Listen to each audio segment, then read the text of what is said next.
appropriate steps for the day out of that, I think. I'm exhausted. Welcome to MegaCon. Welcome to Orlando, man.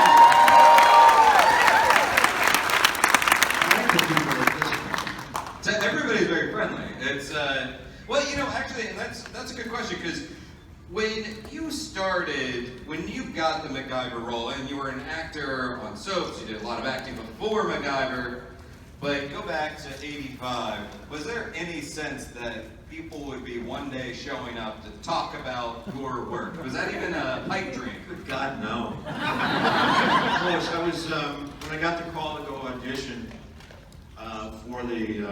for the role of MacGyver. I was actually on. I had Harley Davidson at the time, BMW now. But I had Harley Davidson. There was not a helmet law in California at the time. I was on my motorcycle, just scooting north, and I got the call, and I had to turn around and go back. He said, "Get over to Paramount Studios, and you want to read for this series they're doing." So I raced over there. Didn't have time to prepare or anything. I walk in. My hair was long at the time, and it was just like sticking straight out. It looked like a dandelion. And I walked in, and I couldn't read the script because I don't have good eyes, let's put it that way. So I asked if I could use a pair of reading glasses, and they had a pair that was close to my prescription. And I proceeded, but anyway, the moment that Henry Winkler said, in retrospect, that I landed the role of MacGyver was when I asked to use those glasses. Because he said they were looking for a character, a person, who turned out to be a character, that who didn't have a great deal of vanity, didn't care much about what he looked like, which was evident by, you know, to ask you wear a pair of glasses during an audition is audacious at the time anyway. Henry said they all looked at each other around the room and they all nodded their heads. That was about it. Yeah. Well, and you know, you have this amazing run on this hit series, and that's more than a lot of actors get an entire career. And then you get another one with Stargate, and you have another long run with that. Yeah, certainly.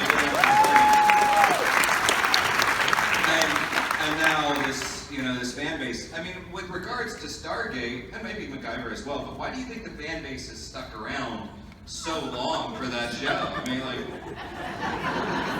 mean, speak to the legacy of that show.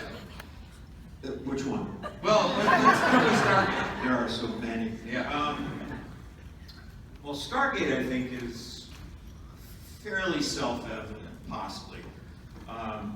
There was a movie that had this great prop. I mean, you couldn't go wrong using that Stargate as a television prop, because every week you could go through it and create your own story.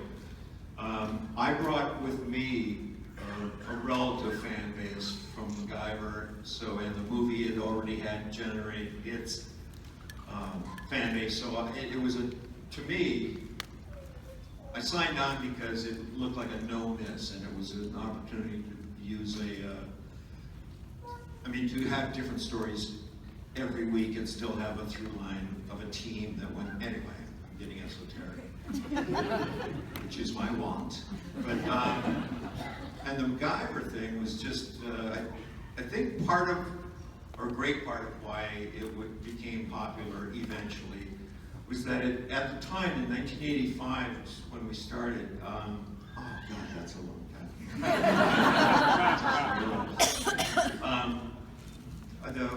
The television fare of the day was the A-team, A-SWAT? A-team, yeah. A-team and something else, but there was a lot of gun-wielding TV heroes, and there wasn't one. And we filled that gap right, I think obviously 7.5 years later, we were still around. But I think it timed out right. We garnered or generated an audience that pretty much family oriented. The parents could watch this TV show about this adventurous guy or that beat the bad guys, but he didn't shoot anybody. I don't think he shot. No, he blew people up. Totally different. Yeah, completely different. But you'd always see our bad guys standing up and brushing themselves off after they got blown to pieces. But anyway, over the years, we were able to make a transition or incorporate more, I don't know, not so much popular, but what's the word I'm looking for? More poignant subject matters like Black Rhino. The gun lobby has always been our enemy. But yeah, and so the family, I think, made us what we are today, which is canceled.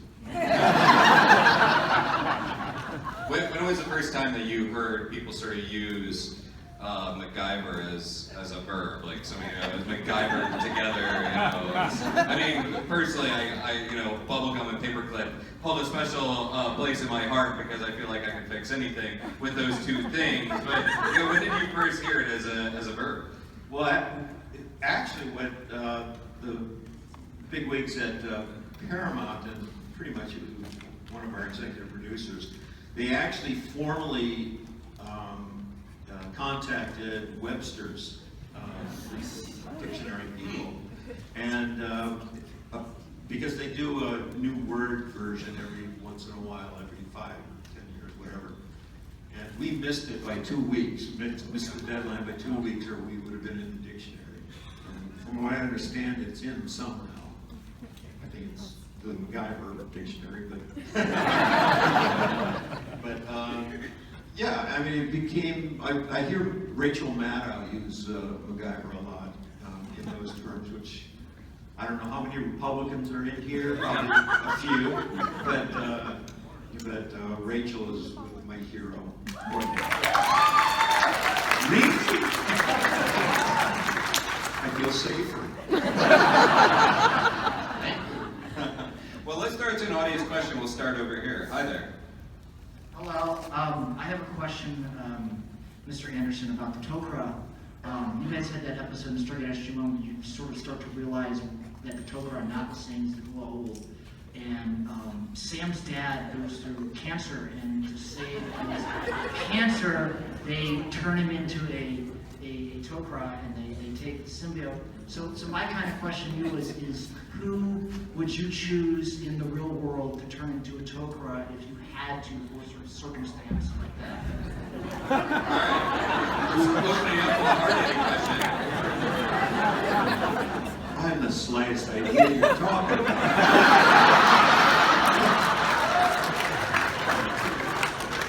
You're like my nightmare. All these fine points and detail, I'm sure many do, but no one asks me that kind of question. They know enough not to because I'm an idiot. I don't know those things. But what you're saying is They used the symbiote to save his life because it allowed him to survive. It turned. I mean, they used it as a positive, like cancer-eating worm or something. Yeah, but it never ate the cancer because what it did was it slowed it down. But he had to remain to be a Tok'ra for the rest of his life in order for the cancer to survive. That was kind of the So that was the toss-up? His eyes glowed for the rest of his life and he didn't have cancer? Seems like a pretty okay trade-off. I wouldn't mind going for the glowing eyes. Yeah, I get a lot of dates. I don't know. Seriously, man, those of you who know me know I'm an idiot when it comes to the details of the show. Well, let me ask maybe one that you can answer, because there was always this like blue jello thing, okay, in the mess scenes. Yeah. Let me stop you right there. That's a Amanda Tapping thing. That's a Sam Carter thing. I remember her. You remember? I just never knew where that one came about, how that emerged. I don't either. She, I forget what my little quirk was. I think at one point, during the Groundhog Day episode. I got into mustard and ketchup. Face. I was trying to eat a hot dog and I ended up making a face and going crazy. But, I honestly don't know. It was just a quirky thing that Amanda came up with. I never fancied the stuff myself. Yeah, it's kind of an odd one. Yeah. Hi. My question for you, Mr. Anderson, in the first episode of Stargate Atlantis, what was your favorite part about being with Robert Patrick?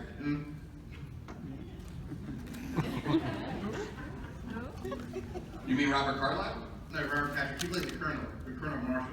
He had a little short part, and he died early in the first episode. Okay. Sort of like I'm dying here. So you were on a show called Stargate. Stuff and things happen. Who I should have studied.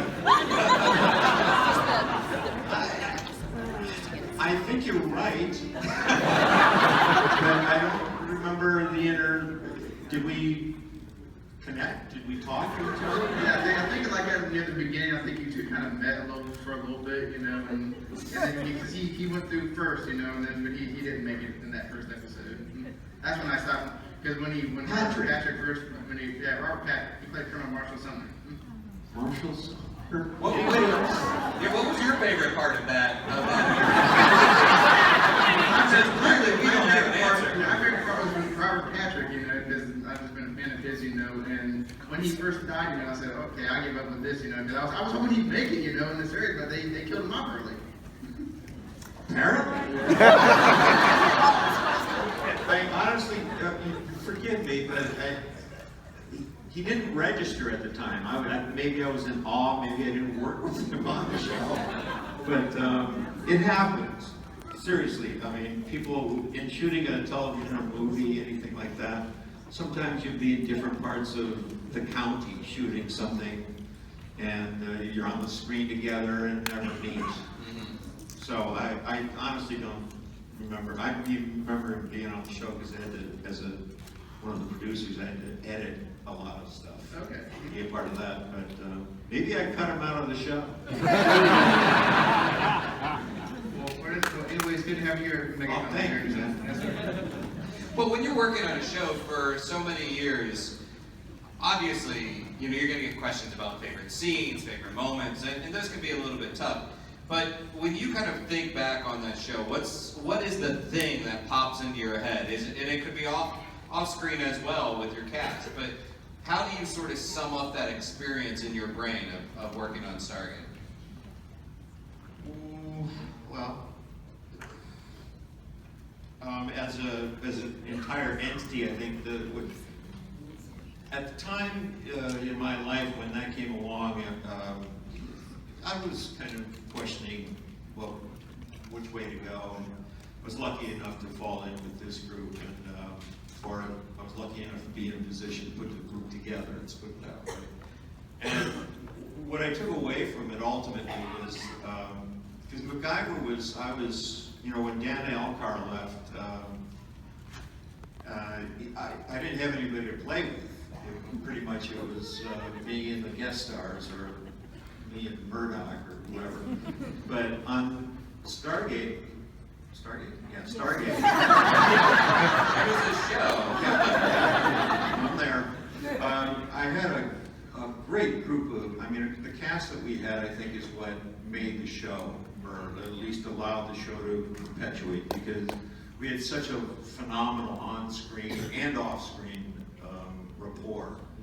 And I think that worked. I think the audience recognized that and were comforted by our presence, even though we were doing weird things. But I think that I took that away from me. I was really elated to be in a position where I was with other actors that could work together, so that was nice. There you go. Hello? Hi. One of my favorite lines of all time is in Stargate, where you ask Samantha to MacGyver something. And She's me. So I was wondering if that was ad-libbed or if it was scripted. Was it on screen? Yeah. Because I remember, like, I think it was the first or second episode we were shooting, and we're all still kind of getting to know each other. But she and I were in a frozen environment of some kind, and we were, was that where it happened? Yes. Maybe? Yeah. Oh. And, but during rehearsal, we were digging away, and these ice chunks are flying, and she flipped out and did this little quick monologue, and you know, damn it, why don't you just MacGyver something together? And of course, you know, she got me. I think I ruined the shot. We could use the shot on her saying it to me, and I could fix my reaction later. Like, what? I mean, yeah. I think that's the first time, and maybe the only time, that I've been had. Of course, I'm so naive, maybe I've been had so much. Thank you. Thank you. You guys notice everything. Can't get away. Hi, I promise I won't ask you a detailed question about Stargate. Thank you. I just want to tell you, I have been a great fan of yours ever since MacGyver came out first on ABC. I didn't watch it on the reruns. I watched the originals, 8 o'clock p.m., and then, of course, Stargate as well.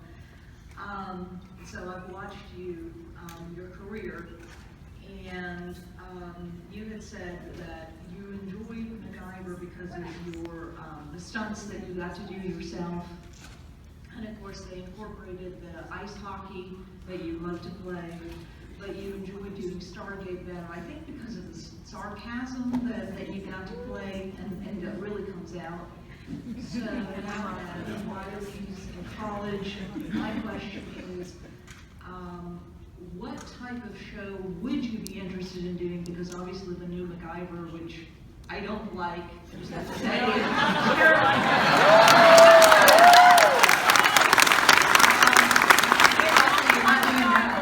so what would you want to do? Something good. Something fun.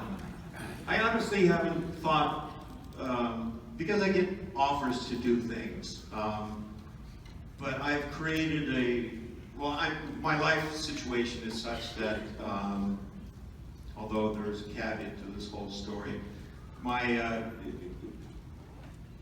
you all know I'm a single dad. My daughter's just finished her first year at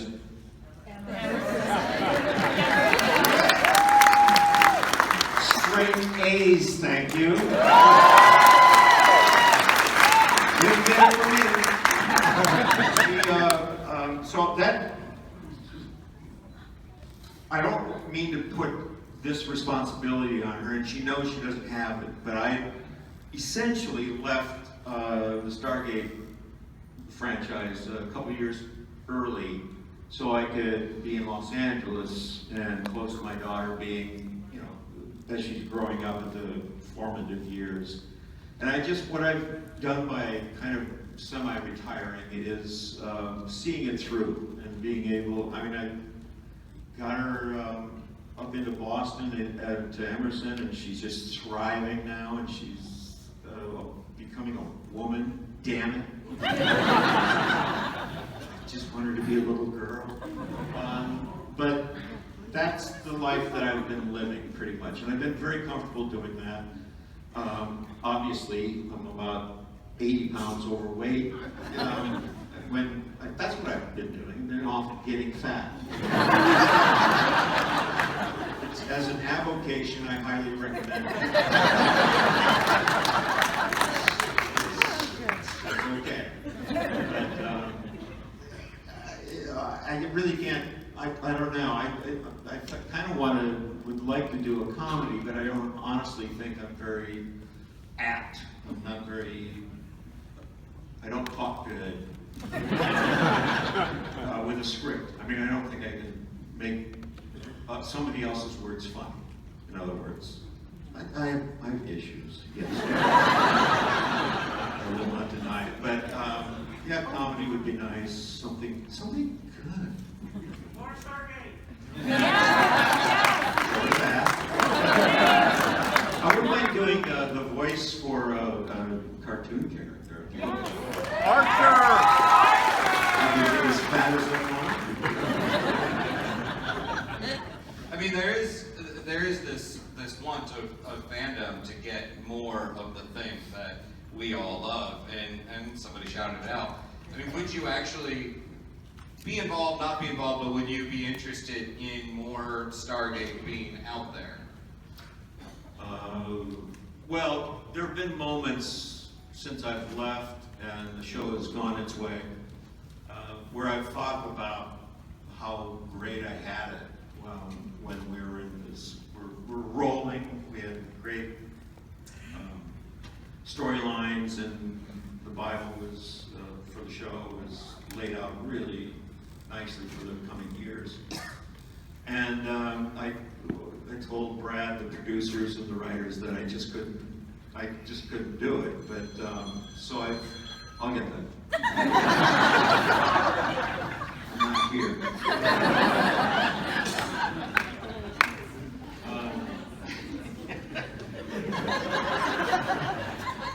I got straight up.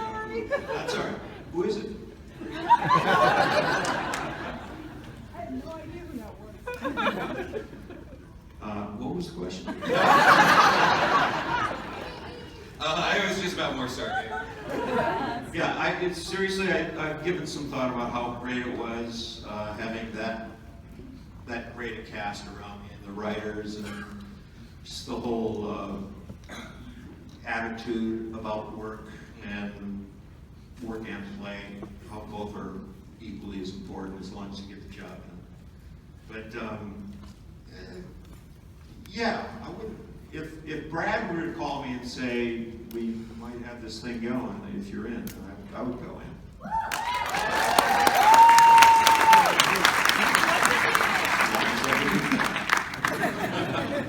We'll email him now. What do you think? Hi. Hello. Hey, I have a MacGyver question. I know you didn't really have a girlfriend on there, but like out of all the female co-stars, was anyone like your favorite, like the most fun to work with? The favorite co-star. Like a female co-star. Female, you're really narrowing in. I was trying to keep it wide open, but No. I don't remember.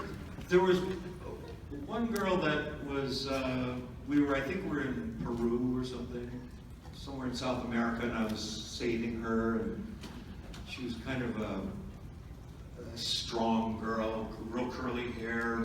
We had a little fire going at some point. You Yeah, I remember that You one. do? Yes, I do. Her.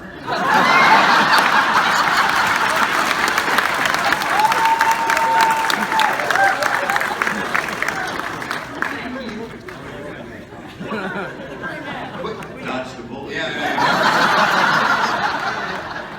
What's something that you're noticing? Because like with MacGyver, at the height of MacGyver, the TV network system has changed so much in the last 32 years. So, what's something that you see in the landscape and you're kind of envious of how some actors have it now? Like I was talking with Brent Spiner a few minutes ago about shorter episode orders. Instead of now you're doing 10 episodes for a season instead of 26, which was the old network number. So what are some of the things you see in the landscape where you're like, that's pretty tempting. I'm kind of envious of that. Well, that's a very insightful question, because I don't know if I envy the fact that a lot of cable shows can use the entire language, all the parts of the language.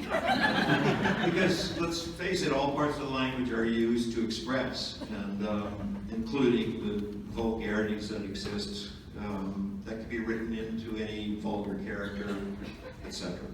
So that my dad, having been a speech and English teacher when I was growing up, I grew to appreciate how language can be used.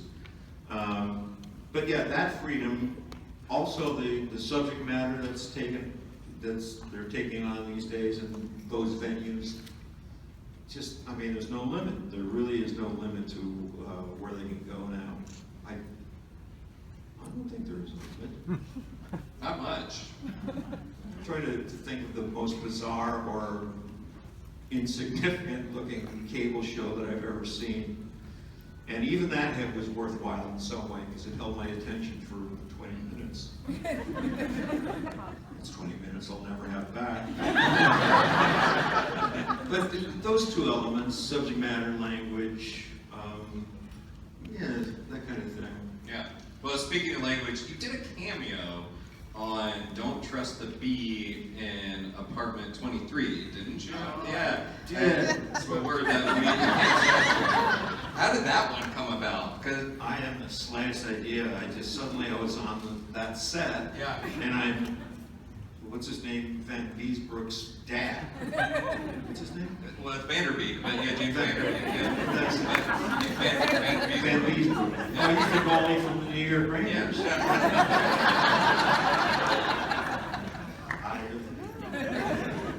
Yeah, I honestly can't tell you. I haven't seen it to this day. I don't know. I also did an episode of something else that disappeared. Every show that I've gone on. Raising. No, not Raising Hope. That lasted. Was it? Yeah. Fairly Legal. Thank you. Okay. Didn't it be called something? Didn't it be called? Some people have a way with words. Some do not have a way. What? Didn't it used to be called something else? It was Fairly. We're gonna. Amy's World? Katie's World? Well, anyhow. There's gonna be a rumble here soon. But those two episodes that I did on those two shows were both canceled that same year. Yeah, but you know what? I stand up for Don't Trust the Bee. I think it's a good show. I think it definitely had its moments. Oh, I think it did, actually. I think because I watched it to see if, I could possibly be fit in anywhere, and obviously I didn't. But, yeah, it was fun. There was a lot of energy there. Good, the gals were great. Yeah. Hi. Hi, I was wondering, in your personal opinion, do you think Jack and Sam end up together on Earth?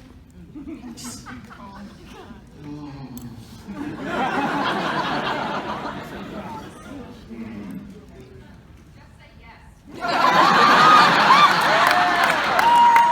have to look like I'm thinking about it. Yeah, of course they did. Come on. At least for a while.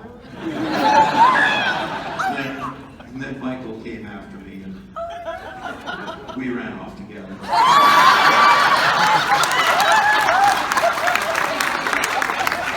It was always in there. It was rumored. So you were on both shows for a very long time. Was there anything that you felt you missed out on during those runs? Ooh. Like any offers for other shows, movies, that kind of thing? So, because when you're doing these series, it's such a time commitment. Did you feel perhaps you were missing out on some things? Oh God, no. You can't think that way when you're, looking for jobs after jobs. I was never that aggressive enough in my career, my pursuit of a career, to really worry about it or think about it. I've been lucky enough to work steadily when I so chose, and I had got into a position in life where I was able to choose, and that's ideal. But no, while you've got a solid job, and if it's misery, you want out to look for other things. But the two big shows that I've been on that lasted, they were great. I mean, I had fun, made a living, all those, numbingly boring things. Well, she definitely enjoyed you in both, so thank you very Why, much. did I miss something? She's like, I read this thing on the internet. It must be true. Well, it's like it was a Tom Selleck that I know the rumor has it that he missed out on the Indiana Jones. Yeah. But it seemed to work out pretty well for Tom Selleck. Yeah, he's doing all right. He's doing it aside. He would have had to shave his mustache for Indy. I So. don't think he ever should, to be honest. Have you seen him without it?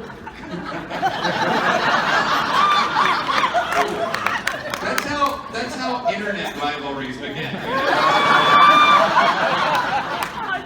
Go back to one of those old cowboy shows he did, I think, or something with it. Yeah. And who's the other one that was?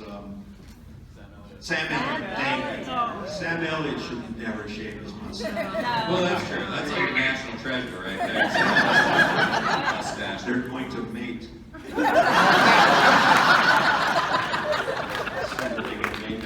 Probably a beard, I would guess. I understand. Is it true that you're a pretty crazy Simpsons fan? Oh, yeah. It's, and you've actually gotten to work with Dan Castellaneta, right? Yeah. Well, how it went was we hired Dan to come up and do an episode of Stargate, and he and I were having lunch one day together, and he just kind of sheepishly asked if I would be interested in ever doing a Simpsons episode. And I, picked myself up off the grass, just sat down again, and said, of course. And I don't know if he knew that I was just a maniacal Simpsons fan, or because when you meet someone like that, you can't just say, "Oh, do Homer," or do But he could sense, like from me or people around me who were just waiting for like a dope or something to come flying out, and he, of course, he throws us a bone, and we're all happy. But so anyway, we did that. He did the episode and asked me if he and his wife had written a script that was head MacGyver at I think in the B story or whatever it was. But anyway, it was really fun just to be around those. Well, you've got that kind of voice. You must do a lot of that stuff, but it's. I don't, but I'm going to put that on a resume. Listen to that. Come on. The resident is breaking windows for days. Did you work in any Simpsons Easter eggs on the Stargate set? What? Were there any Easter eggs on Simpsons Easter, like little nods, little tributes to the Simpsons in the background on Stargate? Yeah, all the time, I think. Yeah. Yes. I'm trying to, because I would throw stuff out in dialogue or in action or prop or something like that and forget it, that I'd said and we wouldn't edit it out. Or we would cut it out. One way or the other, but yeah. I was always trying to wreck things like that. Any that you think nobody ever caught, nobody ever noticed? No, they all got caught. We had a pineapple showing up every once in a while, consistently, somewhere in the background. Hello? What's your most fond memories on and off set with the cast? For Stargate? Yes. The most? I'm not sure we can talk about that. We're all friends here. We won't tell. Now that Daniel's come out. Keep in mind, all of this is going online, so.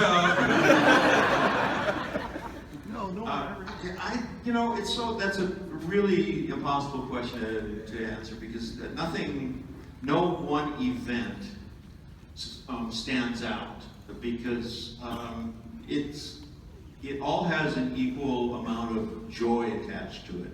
Even the misery is joyful upon its relief. And we all shared those things. Everybody was aware of what was going on, eventually anyway. But Superman's arriving. That's you. I thought he was coming over here. Who was it? Well, crowd. That's a great ringtone. Yeah. But in answer to your question, I have no fond memories. They're all good. Who, I mean, you, on Stargate there was a ton of guest stars. Who was your favorite to work with? Someone maybe that even just brought like this energy that was fun to bounce off of. Robert Patrick.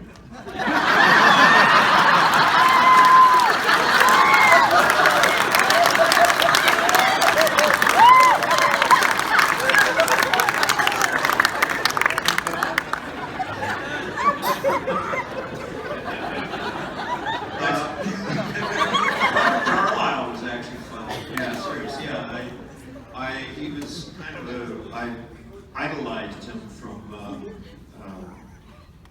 that movie. I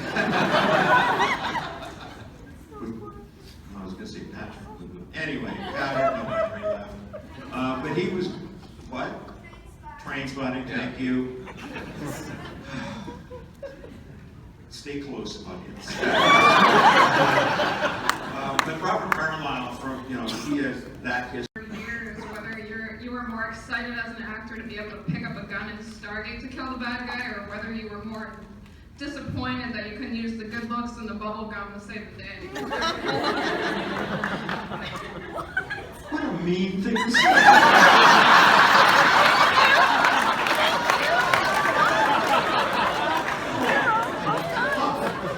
What happens when you can't remember the specific episode. Oh my God. That's terrible. Thank you.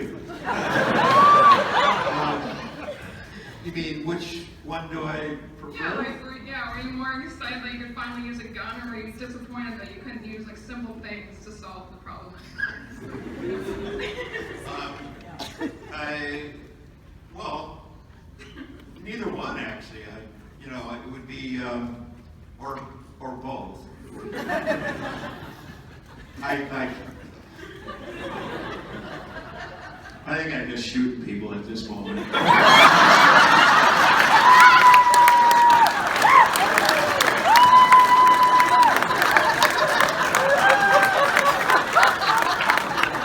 That's a sign that you know the panel's going really well. Yeah.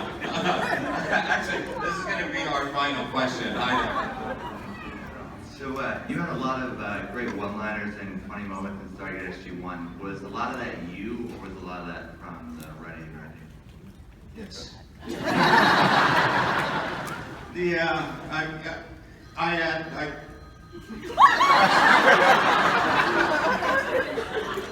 People, you and your phones! Should all get them to ring at once. What was the question?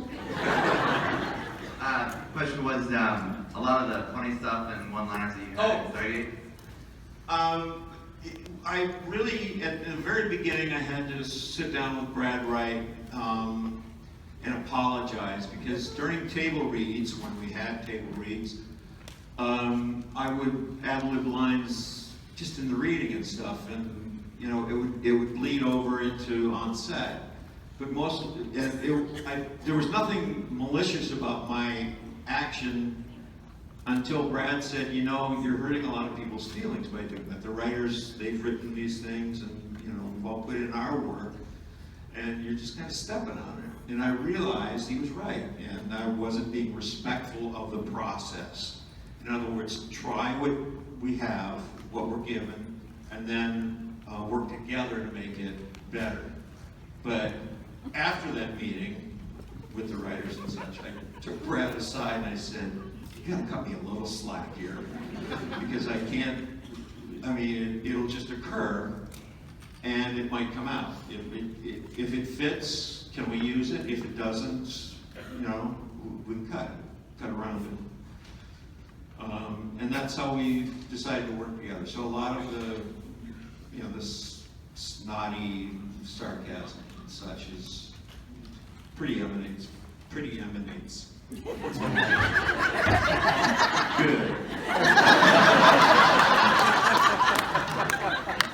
It worked out.